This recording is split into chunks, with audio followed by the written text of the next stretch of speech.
ஐந்து கரத்தனை யானை முகத்தனை ஈந்தின் இளம்பிறை போலும் ஈட்டனை நந்தி மகந்தனை நாணக் கொழுந்தனை பூந்தியில் வைத்தடி போற்றுகின்றேனே.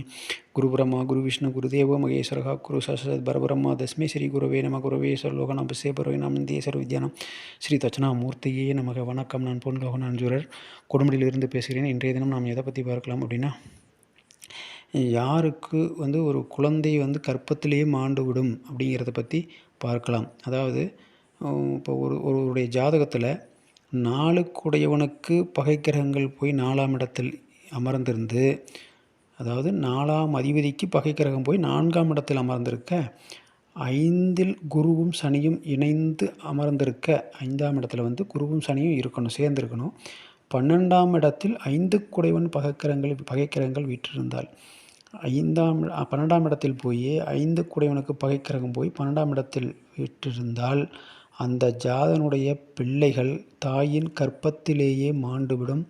ஒருவேளை குழந்தை உயிருடன் பிறந்துவிட்டால் தாய் மரணமாவாள். நன்றி, வணக்கம். மீண்டும் அடுத்த பதிவில் சந்திக்கலாம்.